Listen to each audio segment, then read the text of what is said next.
Jelasin ya, boleh?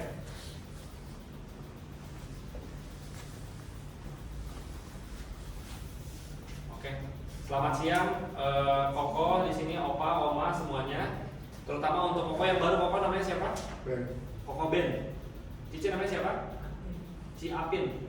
Oke, selamat datang ya Ci sama Koko di sini di Alfatera. Jadi kita untuk terapi kita ini itu boleh untuk semua umur. Untuk anak-anak, untuk dewasa, untuk lansia itu boleh. Kecuali tiga teman yang ada di sini. Ini tidak boleh untuk ikut terapi. Pertama yang sedang demam, yang sedang hamil, kemudian yang sedang menggunakan alat pacu jantung. Kemudian ada juga satu lagi yang sedang kemoterapi. Itu tidak boleh untuk ikut terapi. Jadi semua umur itu boleh.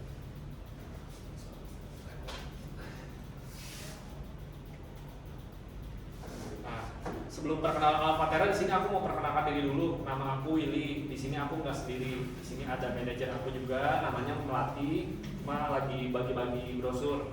Kemudian ada Bang Dodi juga yang di belakang di sini.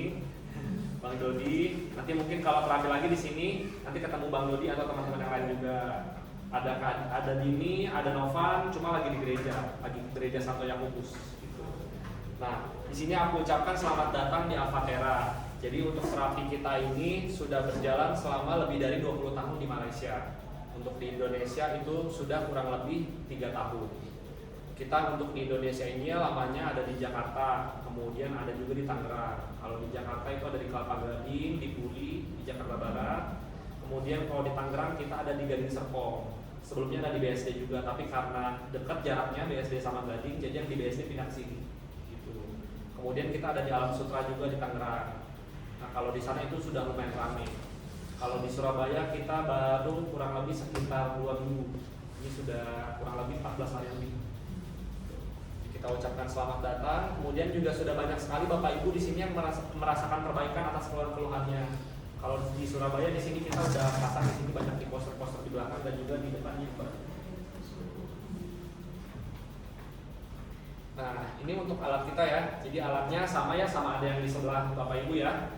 Nah, untuk alat ini namanya Alfatera. Jadi untuk alat kita ini 100% produksinya, teknologinya semuanya dari Jepang. Mulai dari penyusunannya, kemudian perakitan itu dari Jepang semuanya. Nah, kemudian juga kita sudah dilengkapi oleh berbagai sertifikat di sini. Sertifikat dan legalitas juga. Di sini ada dari Kemenkes RI, kemudian dari Kementerian Kesehatan Malaysia, Jepang, kemudian ada tadi Koko bilang ya kalau pegang HP nggak apa-apa kan ya. Nah, ini kita ada sertifikat SDM. Jadi ini adalah sertifikat di mana alat ini sudah anti radiasi. Jadi kalau pakai handphone, terus ada jam tangan yang statis itu nggak masalah gitu. Jadi nggak ada dampak apa-apa. Nah, kemudian juga di sini ini ada sertifikat juga, ada dari ISO juga ada, dari PSI juga ada. Nah, ini untuk fungsi dari alat kita adalah untuk membersihkan darah sama melancarkan sirkulasi darah yang tersumbat di pembuluh darah seperti itu. Terapinya sudah berjalan, aku cek ya. Sudah berjalan kurang lebih 5 menit ya. Ada yang dirasa nggak? Di badan tadi selain nyut-nyutan ya tadi ya. Ici yang dirasa? Ada sedikit juga. Di ujung-ujung jari mungkin ada? Nggak ada. Cuma kerasa sedikit aja. Boleh pinjam tangannya begini, digoyang-goyang, dilurusin, goyang-goyang. Ada nggak? Nggak ada. Belum. Oke. Boleh dilurusin begini dia. Aku izin sentuh ya. Apa? Nggak berbahaya, mau coba? Enggak, takut. Oke. Dici mau coba? Udah pernah? Nah, kakinya tetap dipet. Nah, ini kalau misalkan kakinya ke sini, itu listriknya bisa kebagi. Jadi dia ada tegangan listriknya. Boleh kakinya coba kalau mau gini sedikit. Ini kalau misalkan nggak dipet. Tapi nggak apa-apa, nggak usah khawatir. Tangannya nggak ini kan nggak gosong kan? Nah, ini untuk itu namanya elektrik potensial. Karena apa? Karena aku nggak terapi. Oh. Jadi aku nggak ada elektrik potensialnya gitu. Oh, yang nggak terapi bisa nggak teman. Iya, bisa belum. Jadi bisa nyambungin. Opa sudah selesai? Ya, boleh aku bantu. Iya. Sebentar ya. Makasih. Ya, Sudah berapa kali Opa Oma? 10. Udah 10 kali.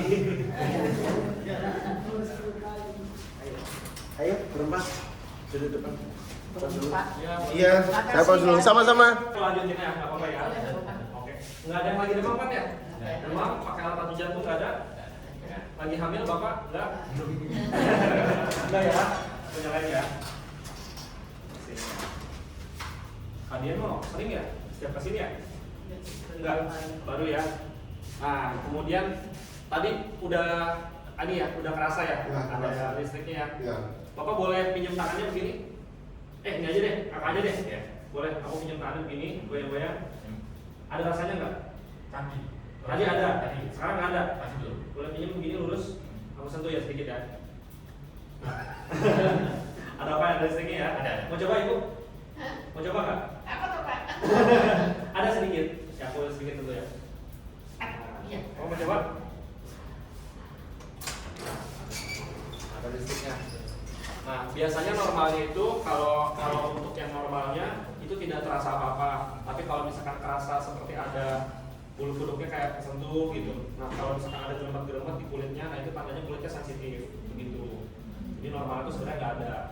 Nah, untuk electric potensial tadi kalau misalkan aku sentuh terus ada listriknya, itu tandanya electric potensial udah ngalir dari mesin sampai ke pet yang diduduki oleh bapak ibu sama kakak yang ada di sini. Nah, kemudian untuk electric potensial ini bisa kita deteksi tidak hanya melalui untuk electric potensial ini kalau di rumah sakit itu bisa dideteksi melalui alat yang namanya alat EKG. Nah, selain untuk mendeteksi detak jantung, di sini untuk alat EKG juga bisa mendeteksi yang namanya electric potensial yang kita punya. Nah, kemudian juga untuk electric potensial ini gak cuma ada di mesin aja, tapi di dalam tubuh kita secara alami itu sudah ada. Tapi seiring berjalannya waktu bisa semakin lama semakin melemah untuk electric potensialnya. Jadi seperti handphone, kalau misalkan handphone kita pakai terus bisa lowbat ya kalau misalkan nggak dicas. Nah, begitu juga dengan tubuh kita. Tapi dengan duduk di sini selama 20 menit itu sudah merisat juga electric potensial yang ada di tubuh kita. Itu. Nah, di sini aku ada beberapa keluhan nih. Ada sakit kepala, susah tidur, sakit bahu leher, sembelit. Bapak pernah ada yang dialami ini dari 4 keluhan ini? Sakit kepala, ini paling sering ya. Kalian apa? Pernah? Insomnia, sama kayak aku berarti. Masih apa, Mas? Ada? Yang sebelah. Yang mana sembelit? Susah BAB ya? Ibunya ada? Sakit bahu dan leher. Sakit bahu dan leher, pegel-pegel, sakit ya? Bapak apa, Bapak? Komplit satu. Hah? Bapak apa? Sakit bahu dan leher. Sakit bahu dan leher. Cicinya apa? Ada? Yang pernah? Suka tidur. Suka tidur, bukan susah Suka. tidur. Oh, suka tidur. Kirain suka tidur. Aku juga suka tidur kalau tidur. Susah apa? Ada? Bahu leher. Bahu leher. Oke. Tadi yang di depan ini ya, saling melengkapi ya? Ya. Melengkapi ya. Nah, ini menurut klaim dari Kementerian Kesehatan Jepang itu bisa diperbaiki kalau datang rutin ke sini selama 7 sampai 14 hari berturut-turut. Jadi cukup datang rutin ke sini aja, ini bisa diperbaiki seperti itu untuk keempat penyakit ringan ini. Nah, kemudian di sini ada grafik darah. Aku juga ada contoh darah di sini sebentar ya. Nah, di sini aku ada contoh darah yang bersih. Ini darah yang bersih ya. Warna dan teksturnya lebih cerah ya. Kemudian juga lebih encer. Nah, kemudian ini ada darah yang kotor. Lebih kental ya. Jadi lebih kental, lebih gelap juga beda ya. Nah, untuk darah yang bersih ini fungsinya apa? Kira-kira yang tahu? Lebih sehat ya. Jadi lebih sehat. Nah, kalau kita misalkan makan makanan yang bergizi, makan makanan yang penuh dengan vitamin, itu diantarkan segala nutrisinya itu lebih cepat ke seluruh tubuh. Jadi sirkulasinya lebih cepat. Kemudian oksigen, hormon juga diantarkan lebih cepat ke seluruh tubuh sirkulasinya. Kemudian selanjutnya untuk darah yang kotor. Nah, darah yang kotor ini adalah awal dari berbagai macam penyakit. Bisa menyebabkan yang namanya penyumbatan juga di pembuluh darah kita ya. Nah, untuk penyumbatan ini juga kita nggak pernah tahu kan ada di mana. Misalkan ada di kaki, bisa menyebabkan yang namanya varises ya, varises. Kalau di kepala bisa menyebabkan apa? Stroke ya, bisa menyebabkan stroke.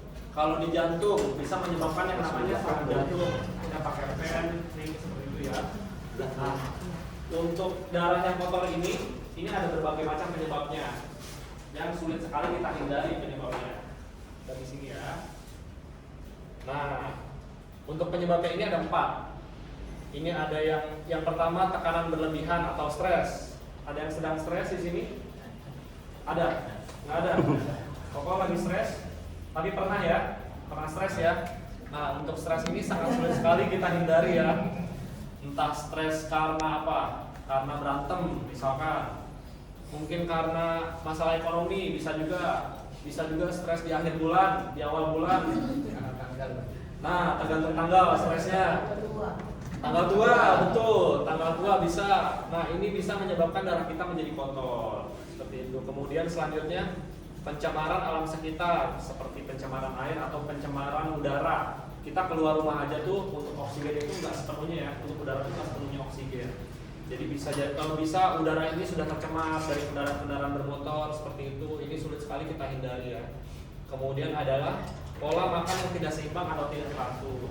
Misalkan pola makannya banyak memilih makan makanan yang tinggi kolesterol, nah itu bisa bikin darah kita juga jadi kotor. Kemudian kurang bersenam atau kurang berolahraga, kurang aktivitas fisik. Di sini ada yang sering olahraga? Nggak ada. Jalan. Sering apa? Ya jalan. Jalan. Jalan jogging. Jalan jogging. Ada lagi yang sering olahraga? Sering ya. Nah, untuk olahraga ini bagus karena melancarkan sirkulasi darah. Jadi selain terapi, kalau dibarengin dengan olahraga itu juga bagus supaya sirkulasi darahnya bisa mengalir dengan lancar ke seluruh tubuh. Nah, kemudian di sini ada fungsi mesin kita juga yang kedua. Tadi udah coba disetum-setum ya. Oke, sekarang kita coba yang lainnya. Yang ini enggak terlalu serem, enggak nyetrum-nyetrum lagi kayak tadi. Boleh pinjam tangannya seperti ini, Bapak? Oke. Aku sentuh ya. Oke. Nah, aman, beneran. Nih, kedua ya. Getar aja, getar. Coba. Tapi kan ada suaranya. Mau coba. Getar ya? Boleh cepat dicoba tangannya pinjam ya.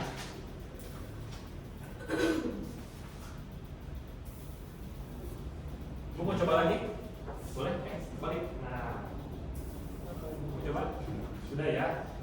Ibu mau coba? Sudah berapa kali datang terapi? Oh ini pertama. Oh ini kedua. Bapaknya juga sama. Enggak, Bartono udah 3 kan? Udah ketiga ya? Udah ketiga ya? Ketiga. Mau coba lagi? Enggak? Udah ya. Tadi terasa apa? Ada getaran ya? Nah, untuk getaran ini namanya getaran mikro atau micro vibration ya, getaran halus. Nah, kenapa nggak kerasa? Karena itu cepat banget. Jadi di tubuh kita tidak terasa apa-apa. Mungkin tadi kerasanya cuma bulu kuduknya naik seperti itu ya. Itu karena getarannya sangat cepat. Nah, dalam 1 detik itu bisa menghasilkan 60 kali getaran. Kemudian kalau misalkan kita duduk terapi di sini 20 menit, itu menghasilkan 72.000 getaran. Nah, kemudian fungsinya apa nih? Fungsinya adalah untuk mengikis plak-plak yang ada di pembuluh darah kita. Kalau misalkan dari darah yang kotor, menyebabkan yang namanya ada plak-plak yang nyangkut ya. Ini aku ada contoh pembuluh darah ya, yang ada plak-plaknya. Dari plak-plak ini, kemudian kalau lama-kelamaan itu bisa menyebabkan yang namanya penyumbatan ya, seperti apa yang aku jelaskan tadi. Nah, kemudian dari getaran ini sedikit demi sedikit perlahan-lahan itu mengikis plak-plak yang ada di pembuluh darah seperti itu. Nah, kemudian di sini ada yang bawa air putih? Tidak ada. Ada yang bawa air putih ya. Nah, di sini nggak ada yang bawa air putih. Nah, kita sarankan untuk minum air putih. Jadi untuk minum air putih ini untuk membantu detox. Ketika kita minum air putih pada saat terapi boleh, sebelum atau sesudah itu lebih bagus juga seperti itu. Nah, kemudian untuk air nanti yang dipegang pada saat terapi itu juga mengandung yang namanya air potensial juga. Bagus untuk kita minum, untuk disiram ke tanaman bagus, untuk hewan peliharaan juga boleh. Nah, ini jadi untuk efek potensialnya bagus. Nah, untuk proses detox ini bisa dikeluarkan melalui yang namanya buang air kecil. Nah, kalau misalkan setelah terapi dari sini banyak minum air putih, kemudian buang air kecilnya warnanya lebih keruh, itu nggak apa-apa. Itu berarti tandanya toksin-toksinnya sudah keluar melalui buang air kecil. Kalau buang air besar, lebih gelap, lebih sering, kemudian lebih banyak juga, lebih sering juga. Nah, itu juga salah satu proses detox juga. Ketika keringetan setelah pulang dari sini itu nggak masalah juga. Itu juga salah satu proses detoxnya. Jadi ada 3 seperti itu. Nah, kemudian di sini aku ulas lagi juga ya. Jadi fungsi utama dari mesin kita adalah untuk membersihkan darah. Kemudian yang kedua ini untuk melancarkan sirkulasi darah yang tersumbat. Di sini ada beberapa center kita juga. Tadi yang pertama ada di Malaysia, di Singapura, dan juga ini ada di Indonesia. Ini untuk center kita yang lama ya di Muara Karang. Kemudian juga di sini Bapak Ibu sudah banyak sekali yang mengalami perbaikan. Untuk di Surabaya ini kita sudah pasang di poster. Kemudian kita juga banyak ada testimoni dari Bapak Ibu juga. Cuma kita akan play nanti ketika kita yang opening besok dan seterusnya nanti kita play sesuai dengan keluhan Bapak Ibu.